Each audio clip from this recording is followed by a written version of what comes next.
des experts, monsieur le maire, qui donc devra y répondre, mais pas de question de la salle en soi. Donc, voilà, si vous avez des choses à faire remonter, peut-être que David Lisnard aura à cœur de vous écouter par la suite, si jamais il a un petit peu de temps à vous consacrer. Quelques mots de présentation, monsieur le maire. Vous êtes né le 2 février 1969, vous êtes né à Limoges, mais vous avez des racines cannoises, alors je peux peut-être les énoncer brièvement, mais quand même, ça compte, et on sait qu'en qualité d'élu local, c'est extrêmement important, puisque votre arrière-grand-père avait fondé le marché au cœur de Cannes, dans le centre historique de Cannes, et puis vos grands-parents eux-mêmes avaient un hôtel et une pension de famille dans ce quartier historique de Cannes.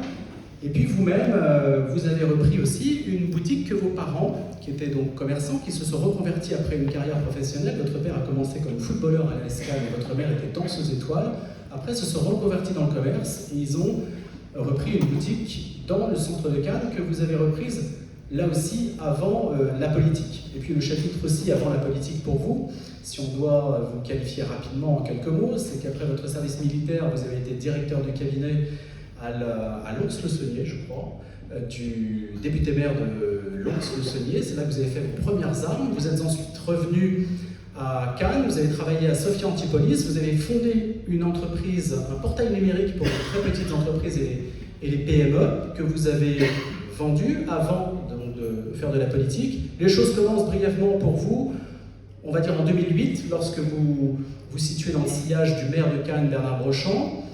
Vous êtes à ce moment-là premier adjoint au maire et vous êtes aussi, je crois, élu conseiller départemental de Cannes-Est, si ma mémoire est bonne. Et puis en 2014 vient le basculement, si on peut dire, dans une plus grande notoriété nationale. Vous êtes élu maire de Cannes à 59% et puis réélu en 2020 à 88,1%, ce qui est quand même un score tout à fait extraordinaire. Et puis vous avez d'autres fonctions. Vous êtes aussi vice-président du conseil départemental. Là aussi, vous avez été réélu en 2021 à quasiment 80%. Et puis, vous occupez aussi les fonctions de président de la communauté d'agglomération Cannes-les-Reims, entre autres mandats locaux que je ne vais pas détailler ici même. Et puis, on peut dire que vos deux piliers d'engagement en tant que maire, c'était la lutte contre l'incivisme et puis la protection du contribuable. Vous avez réduit la dette de quelques 66 millions d'euros, et puis vous avez lancé un programme de renouvellement urbain, de renouveau urbain très important, d'1,5 milliard d'euros depuis 2014, qui a changé le visage de Cannes et qui explique sans doute en grande partie votre réélection magistrale, ainsi qu'on a pu le souligner.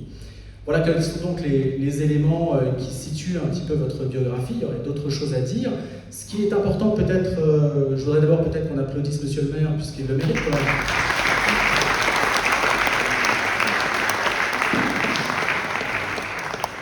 Dernier élément, vous présidez l'Association des maires de France, comme on sait, il y a d'ailleurs plusieurs maires dans la salle et certains vous poseront des questions tout à l'heure.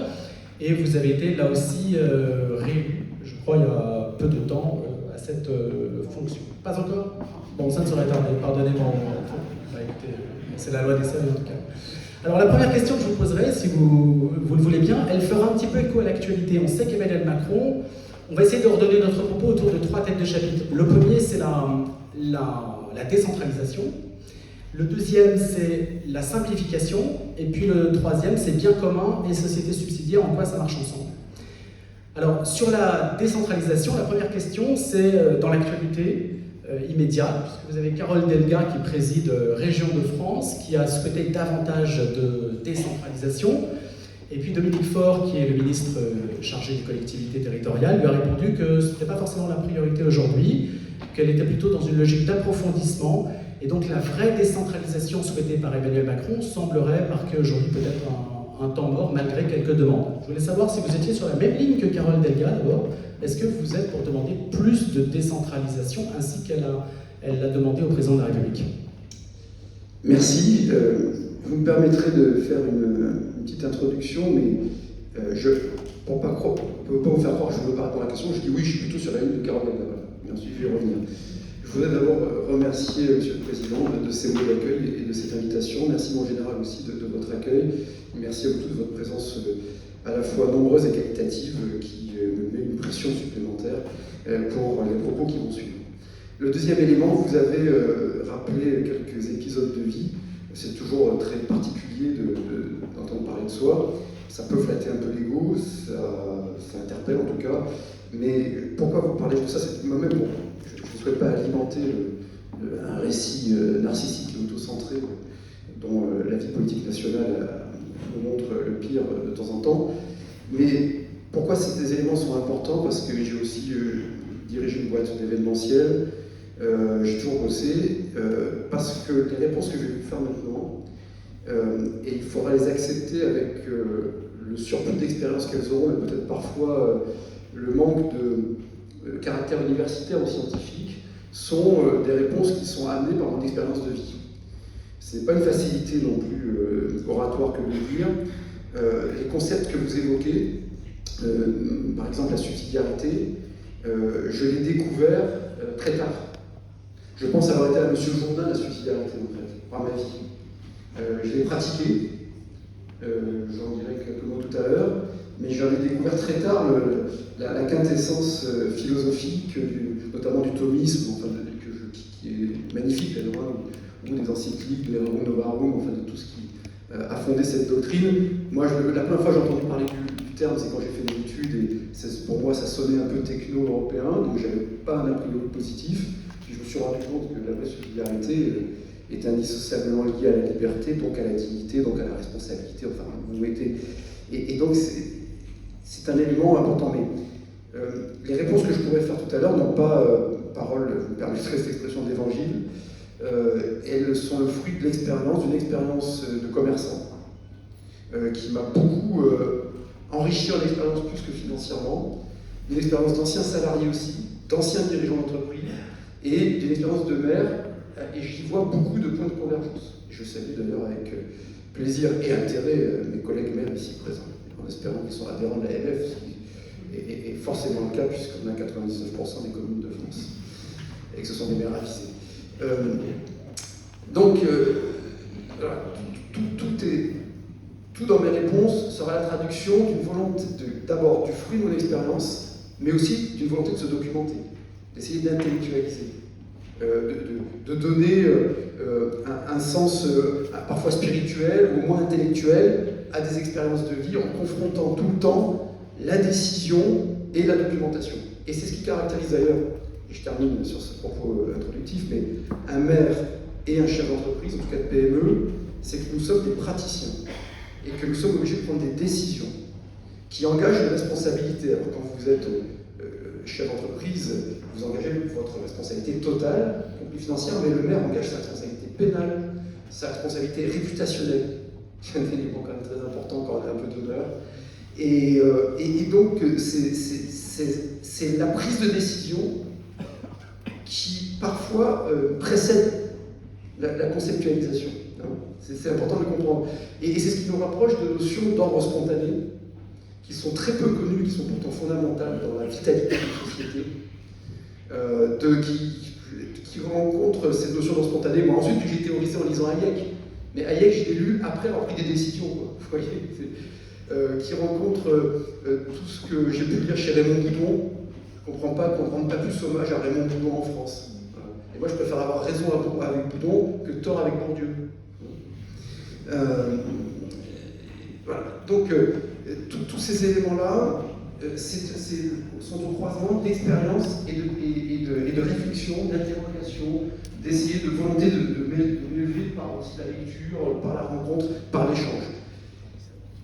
S'agissant de votre question sur la décentralisation, alors, sans vouloir faire offense à Dominique Faure, qui est très respectable et charmante, hein, je ne pense pas que ce soit elle qui décide des prochaines réformes. Hein. Je ne pense pas que ce soit le ministre, je pense que c'est le président de la République qui pour le pire ou pour le meilleur, dans cette hypercentralisation de surcroît jupitérienne, qui décide. Ce que je sais, c'est qu'on ne peut pas en même temps dire qu'on décentralise et puis enlever de l'autonomie locale. Or, aujourd'hui, dans les discours, on a entendu des discours très contradictoires sur la décentralisation. Ne serait-ce que lors du dernier congrès des maires en novembre dernier, qui était 2 mois après le discours prononcé par le président de la République dans la Mayenne, certains de mes collègues s'en souviennent, qui reprenait au mot près les résolutions de l'AMF depuis des années.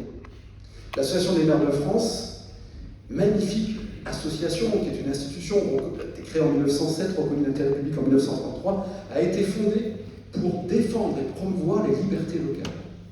Rien que de le dire, ça fait du bien. Défendre et promouvoir les libertés locales. C'est-à-dire la vie, la vraie vie.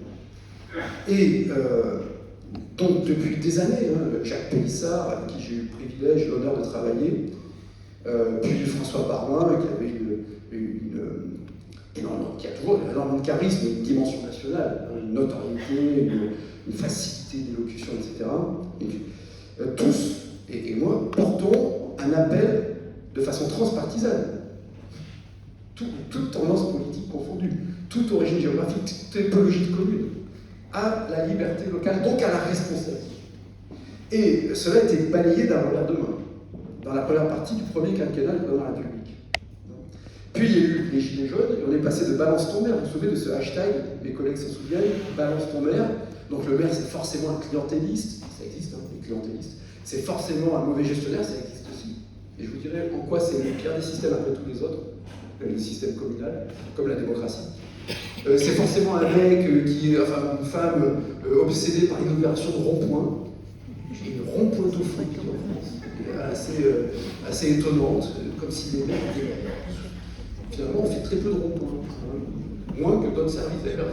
Combien en avez-vous fait des ronds-points? Mais je ne sais pas, parce qu'on ne compte pas, mais bon, je ne pense pas que le rond-point, ça a le fait l'oméga de la politique. Mais le rond-point a eu un rôle, puisque c'est là que se sont retrouvés les gilets jaunes, comme David Goodhart a très bien théorisé, toutes ces personnes qui se sentent exclues. Et donc le rond-point symbolisait finalement une société qui tourne en rond, de déterminisme social absolu, entretenu au nom de l'égalitarisme, le mal pour moi absolu. C'est l'égalitarisme qui crée l'injustice et le déterminisme social. J'essaie de faire passer ces idées-là, pas évident. Ça, à l'AMF, j'ai plus de mal. Et avec certains de mes collègues. Et donc, tout d'un coup, on est passé de balance ton maire à accroche-toi à ton maire. Parce que tout d'un coup, le maire, c'était le terroir, le territoire. D'ailleurs, vous constaterez, c'est un truc qui m'agace profondément, parce que les mots sont toujours révélateurs. Quand on ne dit plus, on n'entend plus le territoire, on entend les territoires. C'est bien le signe de l'archipélisation du pays. De même qu'on ne dit plus le public, on dit les publics. C'est très signifiant. Ou de la reconnaissance de leur diversité.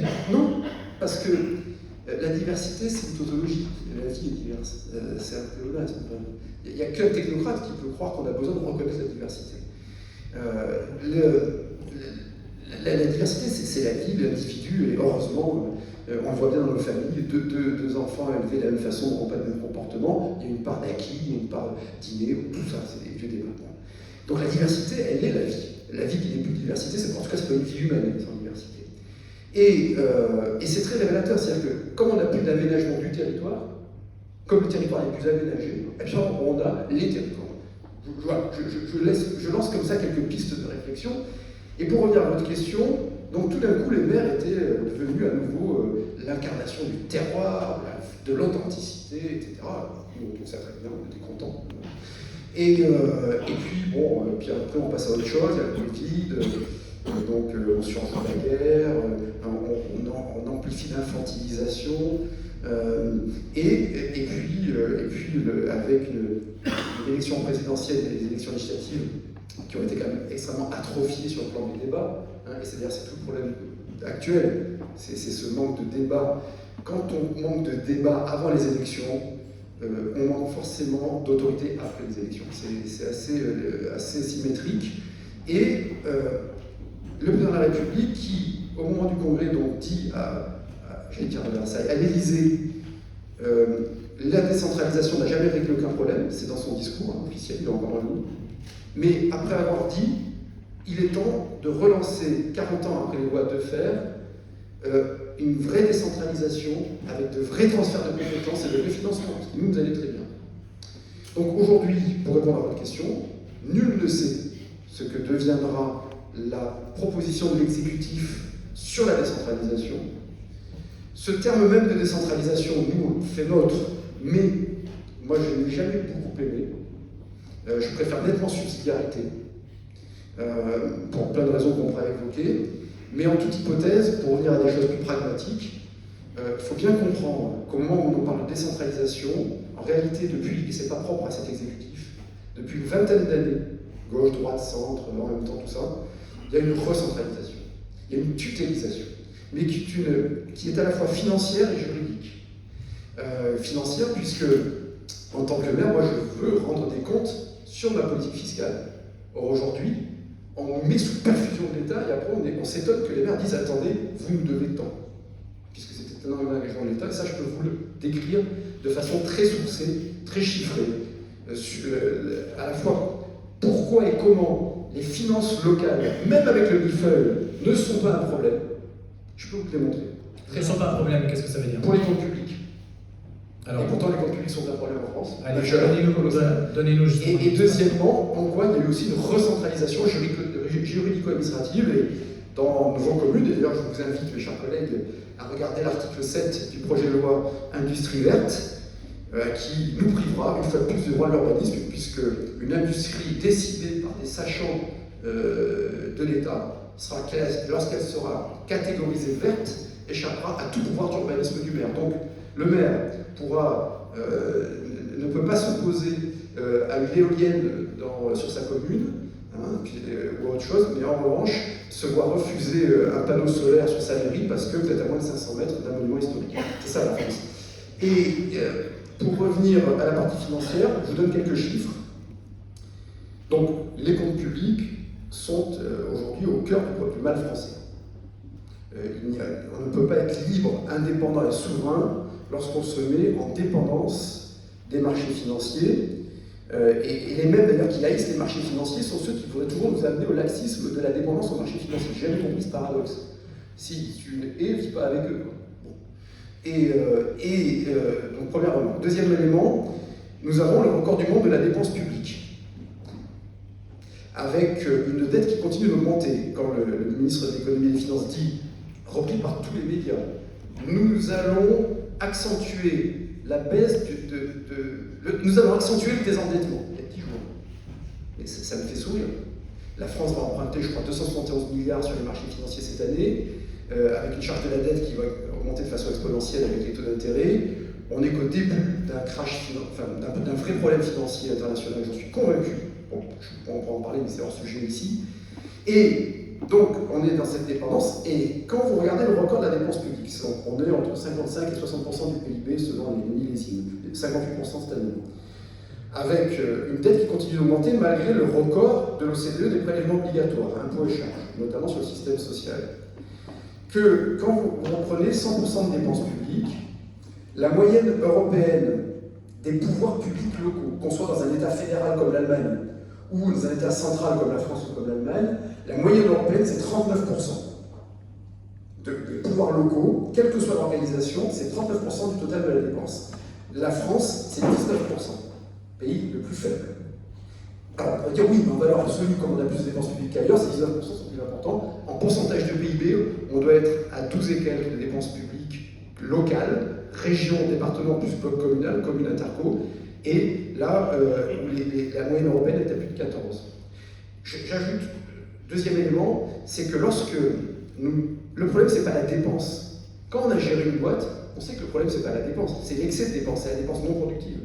Mais si j'augmente mes dépenses de 100 mais que j'augmente mon EBITDA de 200, ça ne me pose pas de problème. Ça me paraît assez évident. Mais ça, les technos, soit ils sont laxistes, soit ils vous disent qu'il faut baisser les dépenses, même si elles sont productives. Et, dernier là-dessus, j'ai compris que j'étais trop long, mais c'est important parce que, pour une fois qu'on peut se parler sans être sous le poids de l'urgence d'une matinale ou des choses comme ça, lorsqu'une collectivité emprunte, même la plus mauvaise des collectivités, il n'y en a pas très loin d'ici, vous savez pas de qui je parle, chacun il voit ce qu'il veut, vous devez respecter la règle d'or. C'est-à-dire que vous n'empruntez que pour de l'investissement. Vous n'empruntez pas pour du fonctionnement. Donc à chaque fois, il y a un actif. Alors tous les actifs ne sont pas cessibles, évidemment. Mais à chaque fois, il y a un actif. Et quand on prend la dette de l'État, la dette publique, la dette des collectivités territoriales représentait, alors c'est vrai qu'il y a eu une augmentation tellement forte, mais il y a 25 ans, c'est assez facile, c'était plus de 20%, c'était 24%. Aujourd'hui, c'est 8,8% du total de la dette publique, toutes les collectivités territoriales confondues, malgré les gabegies qu'il peut y avoir ici et là, les clientélismes, parce que ça existe évidemment. Et le bloc communal, c'est 4,5%. Avec ces 4,5% du total de la dette, tous sur l'investissement, et avec ces 19% du total de la dépense investissement, fonctionnement, représenté par les collectivités territoriales, nous représentons presque 75% d'investissement public. Et c'est en cela que nous jouons un rôle aussi contracyclique, très important. Donc, aujourd'hui, l'enjeu pour nous, c'est de retrouver la liberté d'action par la décentralisation, de la capacité d'action financière et juridique, y compris de préserver de la capacité d'autofinancement, parce que comment on arrive à baisser la dette en préservant les contribuables et en investissant, c'est par la capacité d'autofinancement. Donc en faisant des plans CAPEX, des choses qu'on fait dans certaines collectivités. Moi, je suis en deuxième plan CAPEX dans ma ville. Donc ça veut dire, David Lisnard, qu'en fait, plus de subsidiarité, ça veut dire plus de capacité à pouvoir investir, avoir une marge de manœuvre financière. Ça veut dire plus de responsabilité, donc plus de démocratie. Si demain, vous comprenez bien que l'État a décidé tout d'un coup de supprimer la taxe d'habitation, ce que personne ne demande. 22 milliards sur la résidence principale. Mais comme en face, on ne supprime pas les 22 milliards d'écoles, au contraire, on dit qu'il faut faire des écoles et les mettre aux normes thermiques et compagnie. On voit bien qu'il y a une faillite. Plus l'État prélève, moins il y a de régalien. La faillite régalienne est une évidence qui saute aux yeux. La défaillance, pardonnez-moi, il est excessif et donc il n'est pas juste.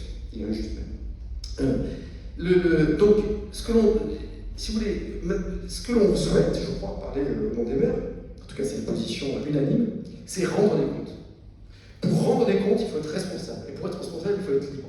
Et il faut qu'on en finisse avec un État qui, au fur et à mesure qu'il devient impuissant a posteriori pour sanctionner ceux qui abusent, multiplie a priori les entraves à ceux qui usent, pour faire une rime un peu pauvre. C'est-à-dire que on est passé d'un régime de liberté et de responsabilité à un régime d'autorisation. C'est très important. C'est pas une vue de l'esprit, c'est pas un effet de manche, c'est pas un effet de langage. Il y a 20 ans, lorsqu'on lançait un projet local, on regardait ce qui était interdit. Maintenant, lorsqu'on lance un projet local, on regarde ce qui est autorisé. Ça change tout. Quand vous dites donc décentralisation, donc marge de manœuvre financière, capacité à mieux gérer, vous estimez en fait que l'argent est mieux géré quand il l'est localement, quand on peut rendre des comptes localement à des personnes qui vous ont élu, que quand il l'est par l'État central? Je dis que quand localement vous levez des impôts, que vous rendez des comptes sur ces impôts, ben vous incitez à un renouveau civique. Et que ce renouveau civique incite à... La démocratie, c'est des règles et une praxis. Aujourd'hui, tout le monde parle des règles, je crois que ce qui est le plus malade, c'est la praxis. Et qu'effectivement, en nous faisant quémandeurs d'argent de l'État qui lui-même est surendetté, on amplifie la crise civique, qui est la seule crise majeure. On a des défis colossaux, le défi environnemental, le défi numérique, le défi économique, le défi démographique, le défi sécuritaire, le défi social, tout. Ce sont des défis qu'il faut relever et qui sont ardus, pour certains d'eux planétaires. Mais nous avons une crise, c'est la crise de l'engagement, c'est la crise civique. Et que le fait d'avoir déresponsabilisé le pouvoir local, c'est-à-dire des communautés locales, on va faire un peu de Rousseau, d'avoir affaibli le contrat social local, va au détriment du bien commun, va au détriment de la responsabilité de l'élu, donc civique. C'est cette magnifique phrase de Tocqueville, comme tout Tocqueville, qui est d'une modernité, d'une clarté, d'une limpidité. C'est dans la commune que réside précisément la force des peuples libres. C'est dans la démocratie. Mais deux éléments quand même, parce que le maire en France a quand même beaucoup de pouvoir. C'est quand même un pouvoir qui est très reconnu, encore très lié justement à l'engagement civique, même s'il y a beaucoup de maires qui renoncent à leurs fonctions. Et puis puisque vous avez cité les lois de décentralisation, en 1982, on avait donné des compétences à des collectivités locales, mais pas les budgets, et ça s'est traduit par une inflation fiscale quand même très importante, qui a peut-être fait réfléchir sur l'autonomie à donner au local. Est-ce qu'il n'y a pas là une sorte de, comment dirais-je, d'abus des pouvoirs locaux dans le sillage de cette décentralisation des années 80. Alors, attention, à mon avis, au sophisme, ou en tout cas aux effets de généralité. Des abus, il y en a. Évidemment, je l'ai dit tout à l'heure. Des ronds-points, il y en a trop aussi. Et une fiscalité en particulier, une fiscalité mais très sur la élevée. fiscalité, je vais vous faire une démonstration par l'inverse. Depuis 15 ans, taxe professionnelle, puis taxe d'habitation, et désormais CVAE ont été supprimés. Pourtant, le prélèvement obligatoire augmente. Ce n'est pas en déresponsabilisant l'impôt que vous baisserez la pression fiscale. C'est la difficulté. D'abord, il n'y a pas eu d'inflation fiscale communale, ça c'est pas vrai. C'est pas exact. Hein. D'abord, parce que c'est très compliqué d'augmenter la fiscalité communale. Alors, on a des exemples ici, hein, mais il n'y a pas eu globalement d'inflation fiscale communale. Ce qui augmente en France sont les cotisations sociales et la fiscalité nationale, et avant tout. Ensuite, on en arrive directement au thème de la subsidiarité, mais la responsabilité locale, si vous ne levez plus l'impôt local, que parallèlement, donc, c'est ce qui est en train de se passer, il ne reste que le foncier bâti. C'est-à-dire qu'il n'y a plus que les propriétaires, ce qui est profondément injuste, qui aujourd'hui assume ce qui est profondément injuste et destructeur de liens civiques.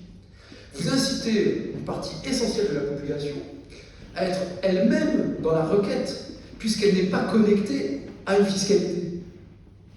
Ce système, cette évolution est très perverse. Alors, qu'il y ait des effets de bord de décentralisation à corriger, je veux bien. Mais regardez les comparaisons internationales. Mais on est resté sur l'image que la décentralisation avait permis à des barons locaux de se construire des palais, etc. Oui, mais bien sûr qu'il y a eu des hôtels de région, comme il y a eu des très belles préfectures. L'autorité est passée au XIXe siècle, depuis Napoléon, par des très belles préfectures, par des très beaux hôtels de l'armée. Et alors, enfin, ce qui compte, c'est que l'argent soit bien utilisé. Ce qui compte, c'est la performance publique. Et cette performance publique, personne n'en a le monopole, ni le local, ni le national, de même de la contre-performance. Mais il y a quand même des principes. C'est comme si vous me disiez, il y a des patrons de PME qui font n'importe quoi, qui font je sais que ça n'arrive à personne ici de faire de la pub sociale, évidemment. Mais ça arrive, la DS1, des notes de frais, des choses comme ça. Non, mais il y a parfois, plus sérieusement, il peut y avoir des ABS graves ou des dérives qu'il faut mettre sous tutelle les PME. C'est avec ce type de raisonnement qu'on est en train de déclasser la France. Donc, ce qu'il faut voir, c'est certainement avoir une vraie décentralisation. Le président de la République avait raison lorsqu'il utilisait ces termes, c'est-à-dire d'avoir clairement des compétences transférées de façon pleine et entière, de cesser l'émiettement des compétences. Il faut qu'il y ait un responsable par compétence. Ça, c'est indispensable. Alors, allez-y sur les compétences. Et ensuite, une fiscalité par compétence. Quelles sont les compétences que vous attribuez prioritairement au local? Non, je serai pour le coup assez prudent parce que je suis quand même président de l'Association des maires de France et toute la maïotique de l'AMF, c'est de prendre des positions communes. Hein. Donc, chacun des propos pourra se retourner contre moi. Alors, je pose la question autrement. Par quel type d'action doit passer la subsidiarité dans ce cas? Quelle attribution le maire? Alors, le maire ou pas, mais par exemple, moi, à titre personnel et pas AMF, je pense qu'il faudra qu'on revoie un jour l'architecture département-région. Je pense qu'il faudra qu'il y ait un bloc de grands départements sur la carte de Michel Debré, voilà, qu'il avait faite, qui n'est jamais passé, et un bloc communal. Je pense que c'est vraiment les deux piliers, en restant dans un État central, un État-nation, mais je propose, deuxièmement, alors ça c'est une position que l'AMF a prise aujourd'hui, qui est quand même une grande... Je suis contre la différenciation. C'est-à-dire c'est la dernière invention qui part d'un bon sentiment. C'est-à-dire que le Sénat, au départ, on est tous pour la différenciation, c'est-à-dire que les lois sont tellement monolithiques, elles sont tellement bavardes. Vous savez, c'est la fameuse phrase dans l'Empire du bien de Philippe Muret, hein, c'est quand les empires s'effondrent que les lois se multiplient. Et donc, la loi climat et résilience, par exemple, du 22 août 2021, est une bombe à fragmentation sur le zéro artificialisation nette, qui part de bonnes intentions, mais qui voit la lutte pour la biodiversité de façon technocratique. C'est au lieu de le faire dans une approche libérale, j'ose le mot, et donc de définir du droit et des échéances, et de donner une valeur pécuniaire aux externalités négatives du non-respect de ces principes d'ordre public environnementaux. On définit un stock de terrain qu'on ne peut, donc 125 000 hectares pour être urbanisés dans les 10 prochaines années. Expliquez-nous dans le cadre de l'économie C'est subsidiaire. pas oublier la première question.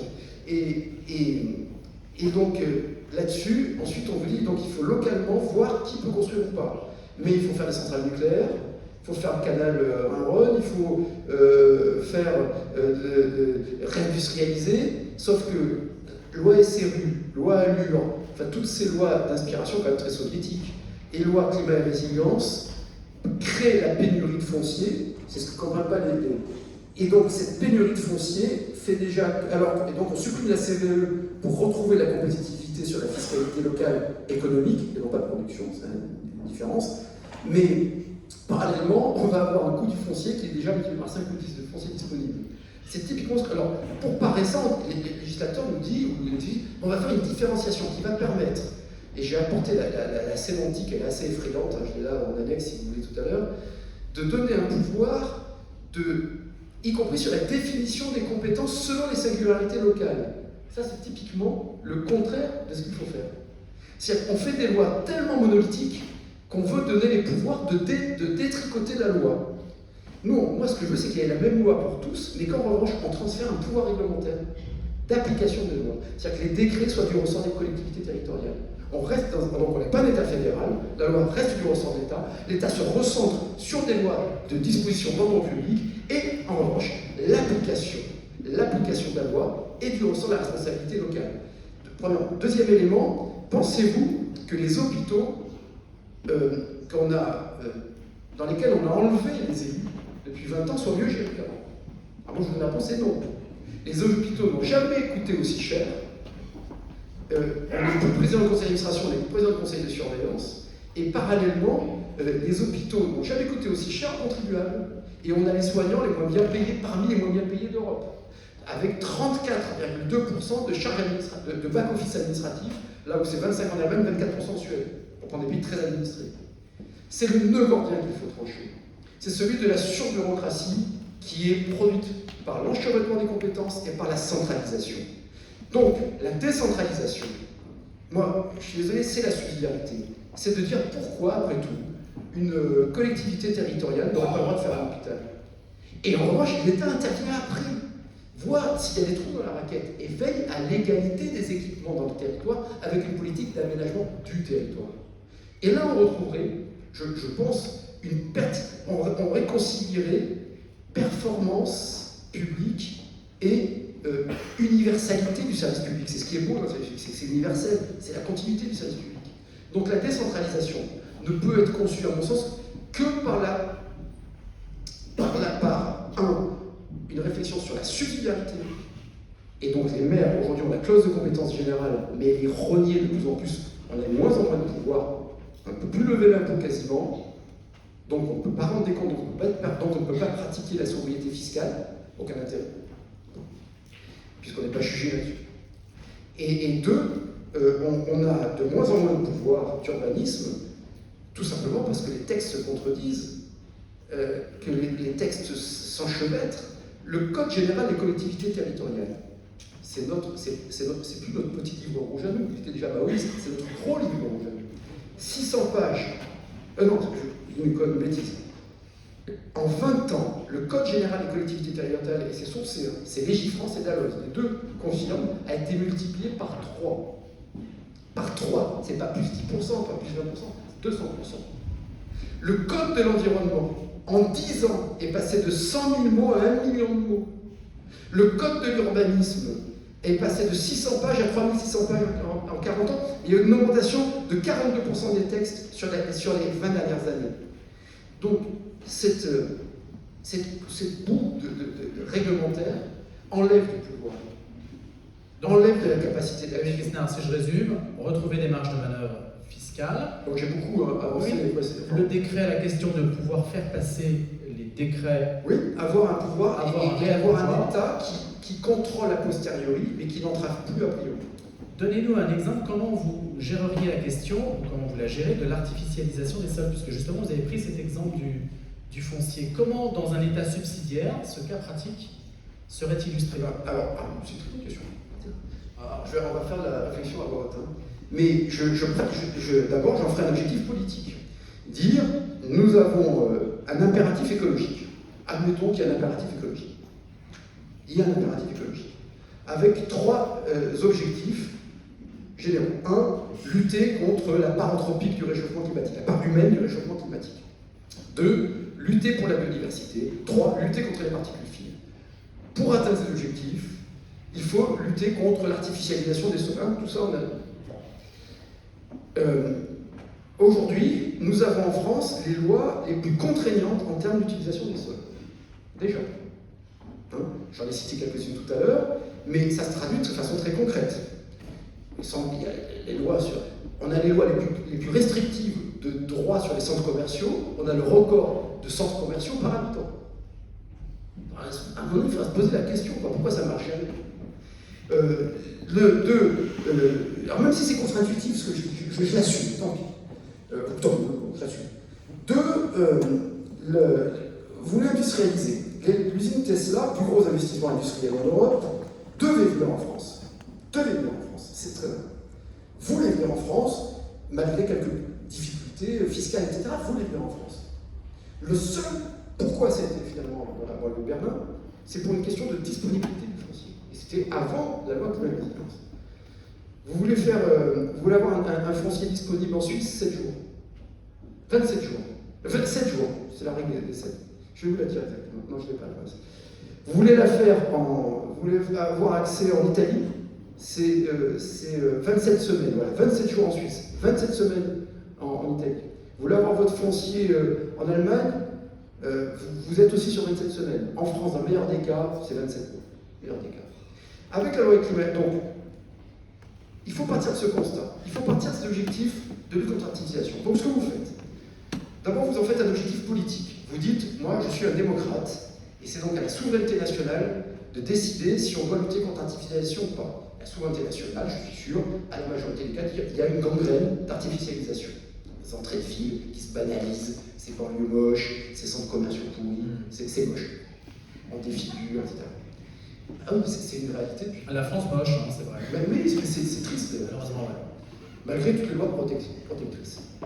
Après, je pourrais vous parler de la fiscalité sur les petits commerces que je connais bien, mais on surfiscalise, et ensuite on vous donne des aides pour faire des commerces de proximité. Et c'est vachement bien fait, Cœur de Ville, c'est très bien fait. Mais moi, je ne veux pas une aide de l'État, je veux qu'on me laisse bosser. C'est ça la solidarité. Et donc la différenciation, c'est un pouvoir de dérogation. Mais moi, je ne veux pas avoir de dérogation, je veux un pouvoir de décision. Pas la même chose. C'est complètement différent. Pas expérimenter, je veux prendre des décisions. Je ne suis pas un labo. Donc, vous définissez des objectifs. Vous dites, aujourd'hui, il faut lutter contre l'artificialisation. C'est un objectif de politique nationale. C'est validé par le Parlement. Et vous donnez une valeur à l'artificialisation.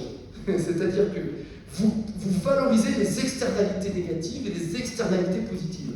Vous en faites un objectif de droit commun, inscrit dans la loi, sur tout le territoire national, de façon puissante, avec des seules dérogations peut-être pour les Outre-mer, la Guyane. C'est tellement absurde de parler de ça en Guyane.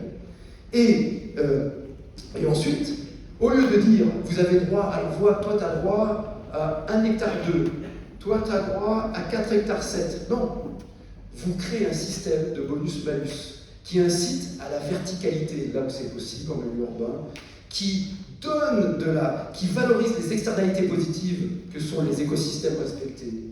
Et dans le calcul des dotations, dans le calcul de la fiscalité, vous incitez à une densification urbaine et à une préservation des espaces ruraux. Donc politique de l'incitation politique, mais c'est plus que de l'incitation. C'est-à-dire que tout de suite, il y a un intérêt financier fort. De même que dans la loi climat et résilience, mais pour les chefs d'entreprise, ça va encore plus parler. Dans la loi climat et résilience, il y a exactement la même chose pour les entreprises. Au lieu de dire il faut décarboner par typologie d'activité. Pardonnez-moi pour le vocable décarboner. Voilà, il y a eu ce travail qui a été fait, c'est-à-dire telle activité à telle échéance, doit avoir tel bilan carbone par surface, etc. Ça, c'est pertinent. Mais au lieu de dire au chef d'entreprise, voilà, en 2030, vous êtes importateur de produits agroalimentaires italiens, parce que c'est un cas que je connais bien, d'un ami qui a une entreprise. Eh bien, vous devez avoir atteint tel bilan carbone par rapport à la réalité spatiale, immobilière, foncière de votre activité. Et tel bilan. Et si vous ne l'atteignez pas, vous avez, je sais pas, sur l'IS, enfin, on crée un système de pénalisation a posteriori. Et ensuite, on fait un bilan. Et puis, si vous l'avez, vous pouvez avoir, pourquoi pas, un bonus. Faisons simple. C'est pas comme ça. On vous dit, pour telle activité, vous devez végétaliser votre droit d'entrepôt. C'est-à-dire que la loi devient productrice de modalités et non plus de rappel de finalité. Et c'est comme ça qu'on a cette surenchère normative. Donc, pour répondre à votre question, on définit des objectifs clairs et nets, nationaux par activité. La lutte contre l'artificialisation des sols, carbonation de l'économie, etc. On met des délais, en fait, on applique une politique libérale qui passe par une économie sociale, écologique. Le principe pollueur-payeur vous convient, vous? Ah mais carrément, complètement. Le principe pollueur-payeur est une très belle... c'est ancien, mais la première traduction législative du principe pollueur-payeur, c'est dans la loi de décembre 1964 sur l'eau. Grande loi de cette grande époque du gaullisme, de la foulée de Rueff, etc. Et oui, parce que c'est un principe de responsabilité. Et ça, la pollution, on la constate. Et on sanctionne celui qui pollue, et on le fait savoir. Maintenant, ça peut être aussi considéré comme un droit à polluer, finalement, je paye une taxe. Je garde mes habitudes, mes mauvaises habitudes, mais je continue. Ça veut dire que la taxe est mal faite. Je me laisse. C'est qu'elle n'est pas assez dissuasive. Parce qu'aujourd'hui, c'est pas comme ça que ça se passe. Aujourd'hui, vous avez la réelle. Et c'est pour ça que la décentralisation est forcément liée à la déconcentration de l'État.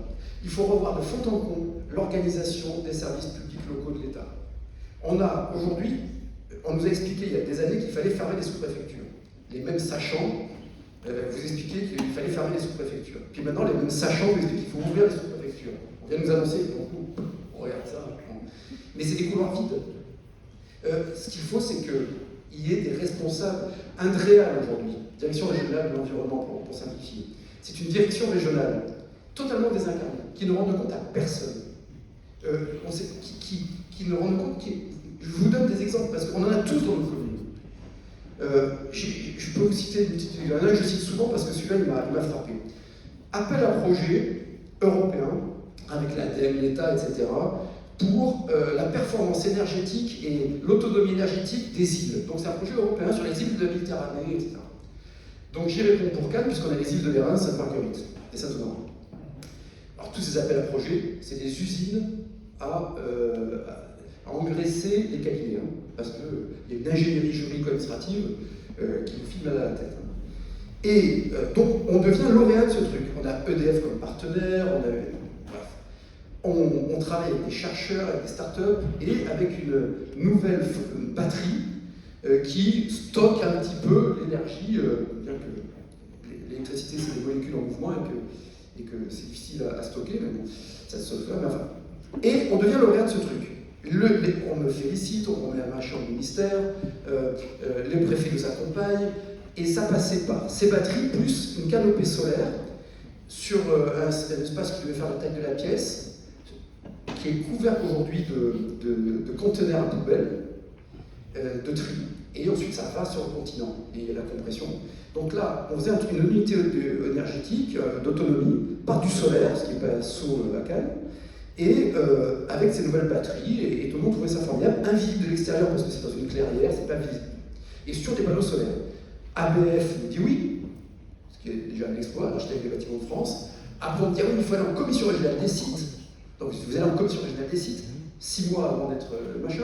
Puis ensuite on dit bon ok, il faut aller en commission nationale des sites. Donc on va en commission nationale des sites, 6 mois de plus. Entre-temps on inaugure les batteries, tout le monde nous donne un avis favorable. Le préfet, la DSTM, l'ADREAL est associé à toutes les réflexions, mais on ne les voit pas. Au moment du permis de construire, vous avez ce qu'on appelle un avis conforme de l'ADREAL, qui soutenait le projet, ministère de l'Environnement. Cet avis conforme, par définition, c'est un avis qui n'est pas besoin d'être motivé, mais qui s'impose à vous.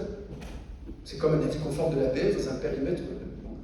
Eh bien, l'ADREAL s'y oppose parce qu'ils interprètent les zones naturelles de l'île, et je n'ai pas pu installer les panneaux solaires. Voilà comment on gaspille des centaines d'heures de travail et des milliers d'euros d'argent de contrôleur. On a été obligé d'enlever les batteries. J'ai rangé le prix que j'avais reçu d'innovation, je ne sais pas quoi, piteusement. Et les gens d'Adréal ne rendent de compte à personne. Alors, David Lisnard, La centralisation, c'est l'irresponsabilité. Dans le cadre d'un État subsidiaire, prenons justement le cas de ces panneaux solaires que vous avez retirés, la logique aurait voulu quoi? Que vous puissiez installer vos panneaux solaires sans en rendre compte à qui, en fait? C'est un peu normal, on peut se dire que dans un État de droit, vous puissiez avoir des institutions qui donnent leur quitus. Moi, je suis très attaché à l'État de droit, mais aujourd'hui, le maquis institutionnel se fait à l'encontre de l'État de droit. Parce que, dans la réalité, cette surenchère de règles et de normes, cet enchevêtrement, cette contradiction normative et cette centralisation, elle opacifie le processus démocratique. Elle privilégie la dérogation, c'est-à-dire l'arbitraire. Le nombre d'actions qui sont aujourd'hui, d'autorisations qui sont arbitraires. Donc par exemple, est-ce que vous auriez reconnu comme procédure, dans une société saine, logique, de l'État de droit, ce cas pratique-là? Mais c'est ça, qu'il y ait des normes préalables qui définissent une installation solaire, c'est normal, des normes, etc. Qu'ensuite, admettons qu'il faille un avis esthétique de l'ABF, je ne sais pas en quoi, il est plus à même que nous tous de juger ce qui est beau ou pas, mais admettons. Mais ensuite, ça doit être de l'ordre du recours de tiers. Vous le faites, et puis il y a un recours de tiers. Mais c'est ça l'État de droit. L'État de droit, c'est lorsque vous respectez des règles. Mais aujourd'hui, vous avez des administrations qui sont sans direction, sans directive, et qui inventent des règles. Enfin, il faut vraiment que chacun en soit conscient ici. Et qui s'interfèrent et qui prennent une décision à la place de la personne élue. Mais c'est une des sources de la crise civique que j'évoquais tout à l'heure, mais qui est aussi une crise de la démocratie, qui est aussi une conséquence de l'impuissance publique croissante dans laquelle nous sommes. On n'a jamais eu autant eu de dépenses publiques, et jamais un secteur public aussi gros, et aussi peu de services publics de proximité. Je crois qu'il faut qu'on se pose les vraies questions, et ça va venir avant tout de la surbureaucratie qui, en grande partie, est l'effet des grandes entités. Les grandes entreprises connaissent très bien les effets de bureaucratie, et les combattent aussi. Hein. C'est pas propre au secteur public. Donc décentralisation, ça va de pair avec simplification. Oui. Et là, dans le comment faire pour les simplifications, il y avait eu normalement un choc de simplification en 2013, de mémoire. Ah ben les chocs, on en a régulièrement. Est-ce que cette logique de choc de simplification, comment la verriez-vous à votre échelle? Est-ce que ça veut dire de suppression d'interlocuteurs? Vous n'avez pas besoin de quantité d'interlocuteurs, ainsi que vous l'avez mentionné pour les panneaux solaires. Oui, c'est-à-dire que, je vais aller par exemple, c'est pour ça que la déconcentration, parce que moi je suis attaché à un État fort, si vous voulez, mais un État recentré sur ses missions. Il est de bon ton de dire que ça va être le préfet le patron, mais ok, que ce soit le préfet de département le patron des services de l'État. Et qu'il engage sa responsabilité sur les résultats de politique publique. C'est tellement plus facile aujourd'hui d'ouvrir le parapluie et de se protéger. On a d'excellents préfets en France. On a un corps préfectoral. On a un futur ex-corps préfectoral de très bon niveau. On a de très bons fonctionnaires en France d'ailleurs. C'est-à-dire que, parce qu'on a beaucoup de préfets d'arguments en réflexion. Je me dis, allez-y. Pourtant, les préfets, David Lisnard, c'est le modèle quand même imposé par Napoléon. C'est quand même très centralisateur au départ. On n'a pas très centralisateur. Mais moi, ce qui est centralisateur, quand il y a 30% de l'élément obligatoire, ou aller jusqu'à 40% de l'élément obligatoire, et que c'est sur la justice, le régalien, ça me va très bien. Moi, je suis très attaché au régalien et à l'État fort, avec des préfets qui ont l'autorité sur les administrations. Le problème aujourd'hui, c'est qu'on ne sait plus qui est responsable de quoi. La seule source d'efficacité, c'est la responsabilité. C'est la seule. Et la responsabilité ne peut être qu'individuelle. La responsabilité collective, c'est une fumisterie intellectuelle. Voilà. C'est un leurre. Et donc, là-dessus, moi, il n'y a pas de contradiction. Je pense quand même que les DREAL, au pire, on en fait un service des préfets, et au moins on a un patron, on a quelqu'un qui décide, qui dit oui, qui dit non, on n'est pas en même temps, mais au mieux, je pense que les DREAL devraient être décentralisés et pas simplement déconcentrés. Ces services de l'environnement devraient devenir un service des départements, par exemple. Et ça marcherait bien mieux. Est-ce que vous imaginez la subsidiarité dans des domaines où on ne la pense pas aujourd'hui, par exemple l'école? Mais en fait, la subsidiarité, c'est la vie. C'est-à-dire qu'on ne doit pas la limiter à des domaines. La décentralisation, c'est une vision descendante, la décentralisation. C'est-à-dire que l'État est forcément omnipotent, omnipuissant. Je ne sais pas pourquoi d'ailleurs, cette croyance existe. Vous savez, ici j'utilise le mot de croyance, ce n'est pas des digressions, hein, c'est pour préciser la pensée. J'espère que ce n'est pas des divagations, en tout cas, des digressions peut-être. Mais regardez même cette expression d'État-providence. La providence, c'est Dieu, quoi. Donc, comment voulez-vous qu'on ait une relation normale à l'État si on pense que c'est la providence?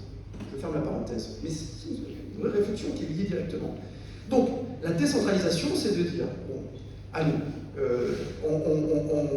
on gouverne bien de loin, mais on administre bien de près, donc il faut donner des compétences. Les écoles, à part à Marseille, puisqu'on a vu qu'elles s'effondraient, mais mais les écoles sont en bien meilleur état depuis qu'elles ont été confiées aux communes. Mais en bien, alors on va vous sortir un contre-exemple, mais c'est une réalité évidente. Est-ce qu'on peut imaginer que les professeurs soient payés par les communes, etc., qu'on aille plus loin là-dedans? Moi, je vais bien plus loin sur les payés par la région. Je vais vous dire jusqu'où je vais. Si on peut parler de subsidiarité pour de bon, là, donc, je vais vous dire parce que la subsidiarité, c'est pas que les pouvoirs publics, c'est avant tout l'individu. C'est aussi la subsidiarité horizontale, avant de parler de la subsidiarité verticale. Donc, décentralisation, c'est l'État consent à laisser des pouvoirs aux collectivités territoriales et les moyens qui vont avec. Décentralisation, c'est déjà bien. La subsidiarité, c'est autre chose, c'est l'ordre spontané, c'est la vie. C'est-à-dire que, et c'est là qu'on arrive à la vraie définition, chacun doit essayer de faire sa vie, de régler ses problèmes lui-même. Il faut en faire aujourd'hui un mantra politique. Parce qu'autrement, enfin, je suis désolé, mais la puissance publique n'a pas à s'occuper des règles menstruelles, là, de la précarité menstruelle, des préservatifs pour les ados, c'est de l'ordre de la responsabilité, de la dignité individuelle. Que l'État informe, qu'on explique les risques, c'est normal, mais ça n'en finira jamais. Il y a un truc qui m'a beaucoup choqué la semaine dernière, il y a le plan, alors il y a des plans, chaque jour il y a un plan. Le plan handicap, il y a le plan lycée, il y a le plan eau, il y a le plan vélo, il y a le machin. Bon, à chaque fois 1 milliard, parce que l'unité maintenant c'est des milliards. Hein. Et après on vous dit qu'il faut vraiment redresser les comptes publics. Et, petite contradiction quand même. Et donc, il y a eu le plan lycée professionnel. Le président de la République a dit, nous allons rémunérer, je crois, 50 € les stages pour les gamins qui ont 15 ans. Je trouve ça très grave. D'abord parce que l'État, j'avais compris qu'il avait moins d'argent à dépenser. Et deuxièmement, autant il faut rémunérer les apprentis parce que c'est un contrat de travail. En revanche, un stage, de rémunérer quelqu'un pour recevoir une instruction, c'est une fois de plus du mauvais consumérisme, pour vous voyez. Et c'est une fois de plus du délitement civique. Donc la subsidiarité, avant de parler de subsidiarité verticale, on oublie que la subsidiarité, elle est horizontale. C'est-à-dire que la subsidiarité, c'est la condition de sa propre dignité. C'est que face à une problématique, on essaie de régler le problème soi-même. Et puis, quand on n'arrive pas à régler le problème soi-même, il y a des champs de solidarité. Et la solidarité, c'est un joli mot qui va avec la subsidiarité. Hein? Liberté, la matrice de tout, c'est la liberté. Si je ne suis pas libre, je ne suis pas responsable. Si je ne suis pas responsable, je ne suis pas digne. 1. 2, on ne peut pas tout faire soi-même. On a des difficultés. Eh bien, il y a la solidarité familiale. Solidarité associative. Tout ce que Laetitia Stroche-Bonnard, qui mérite d'être lu, appelle ces communautés d'expérience. C'est Pierre Manon qui parle de ça aussi. Ces communautés d'expérience. Et qui sont ce qu'on appelle la société civile. David Cameron l'avait pressenti avec son concept de Big Society. C'est vraiment intéressant. Et je trouve qu'on a besoin, on est capable en France de le faire, contrairement à ce que tout le monde nous dit. Il n'y a pas un gène de l'étatisme. Et ensuite, alors je sais que tu vas être interpellé là-dessus après. Enfin, j'imagine, parce que... Il n'y a pas juste une histoire. Oui, une histoire. Mais il y a aussi plein d'histoires de solidarité locale, d'initiatives locales. On a un grand pays d'entrepreneurs. Il y a un besoin entrepreneurial, un besoin d'émancipation, une aspiration à la liberté qui est très puissante en France.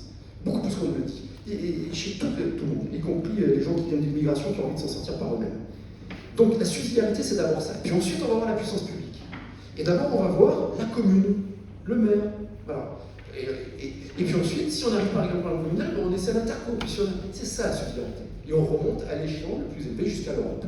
Et dans l'esprit subsidiaire, est-ce que vous êtes favorable au système des péréquations horizontales et verticales? Horizontale, l'aide à toutes les communes riches vers les communes pauvres, et puis verticale, c'est la dotation de l'État aux communes. En règle générale, est-ce que vous seriez pour supprimer le système des péréquations en vous disant finalement c'est un biais et il faut supprimer tout ça? Et est-ce que vous êtes aussi pour laisser plus de marge, de liberté, par exemple sur les logements sociaux? Est-ce qu'une commune doit avoir la totale liberté de fixer son quota de logements sociaux? Est-ce qu'il faut même des quotas d'ailleurs? Et est-ce qu'il faut même des logements sociaux? Alors sur la deuxième question, je ferai plein de digressions. Sur la première, je vais être rapide. Je vais essayer de... Je suis contre la péréquation horizontale, qui est une invention d'ailleurs de la droite, sous le quinquennat de la Sarkozy.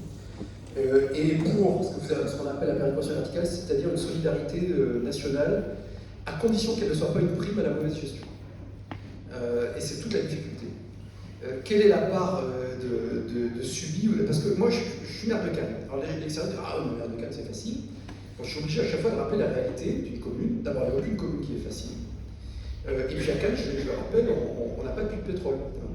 On n'a pas d'usine. C'est une ville qui historiquement est pauvre, parce que c'est toujours la plus grande ville de pêche professionnelle des Alpes-Maritimes et du Var. 33 pêcheurs professionnels sont des gens de faible revenu, et qui a attiré la chaîne mondiale au XXe siècle, puis beaucoup d'immigration pauvre. Donc on a un taux de pauvreté qui n'est pas le plus élevé, mais qui est de presque 21%. C'est par rapport au revenu médian, qui est aussi un petit artefact. Et la moyenne française, c'est 13,8. Donc on est nettement au-dessus de la moyenne française en taux de pauvreté. Je suis bien supérieur à Paris. Je suis bien supérieur à Paris-Ouest. Tout ce qui est Paris-Ouest, c'est 6% de pauvreté. Et avec des personnes très très pauvres, des personnes très riches, un indice Gini d'inégalité très élevé. Donc, en revanche, il y a une dynamique, c'est une ville qui est dynamique aujourd'hui, pas par le maire, c'est les gens, c'est les entrepreneurs, il y a une dynamique. Nous, on est un catalyseur, au mieux on est un catalyseur, on sécurise les externalités positives, l'espace public doit être agréable, propre, sûr, attractif, etc.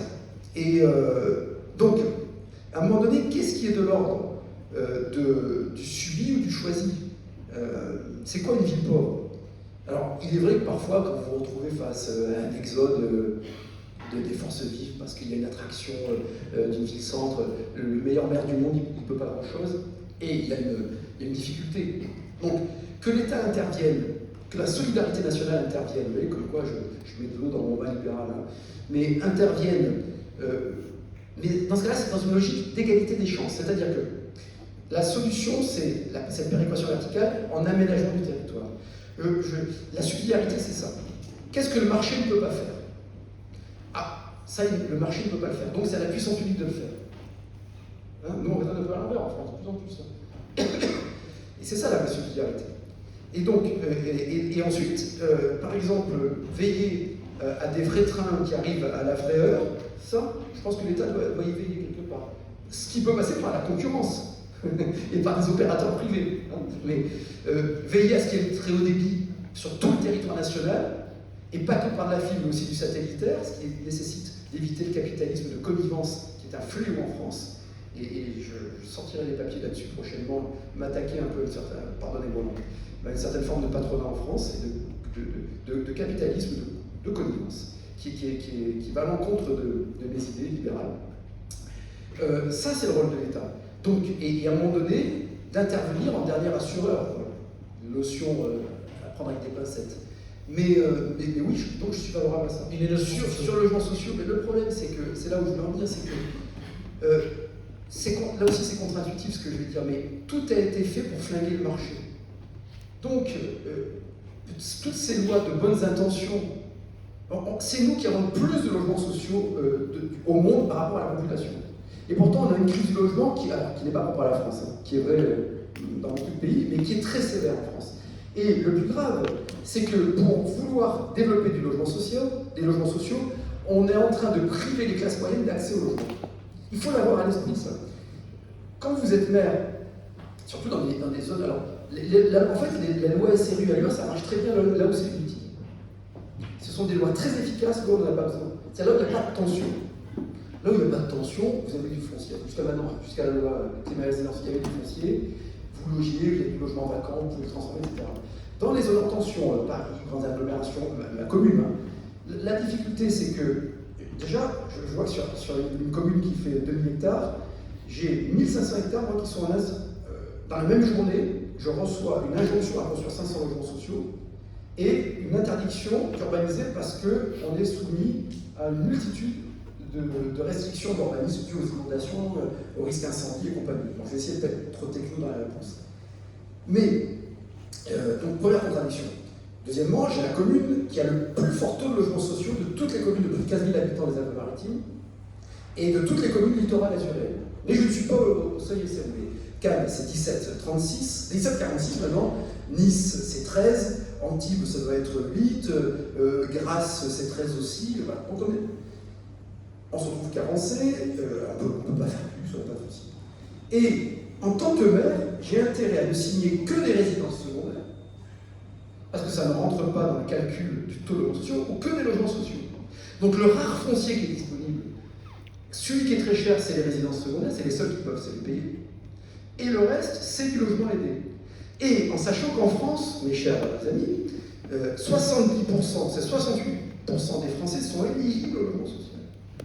Ce qui est dingue. Ce qui aurait dû être une exception pour permettre à chacun de vivre dans la dignité, d'avoir accès au logement, c'est les plus pauvres, devient une règle de droit commun. Et les classes moyennes, c'est-à-dire celles qui sont toujours les cocus d'affaires, qui sont trop pauvres et trop riches en même temps, ont de plus en plus de difficultés à accéder au logement. Les jeunes ont surtout des difficultés au logement. Il y a une précarité de la jeunesse aujourd'hui qui est très, très puissante, très forte. Donc, c'est pas une façon de pas vous répondre, mais... Mais votre préconisation, qu'est-ce que ce serait dans un état subsidiaire? C'est laisser le marché justement faire sur celui du logement. Je me dis que si on incitait si on valorisait là où c'est possible, hein, tout en préservant le patrimoine, mais la verticalité, l'optimisation du foncier, si on cessait de surpénaliser fiscalement la résidence principale, si on luttait vraiment contre les squats. Moi j'ai été plus longtemps dans ma vie locataire que propriétaire, c'est très récent. Moi, je suis propriétaire de crédit d'ailleurs, mais enfin je suis propriétaire. Et, ce que je veux dire, c'est que j'ai vu le droit, j'étais un bon locataire, j'ai essayé de respecter mon propriétaire. Mais quand vous êtes propriétaire, vous êtes planté par un locataire.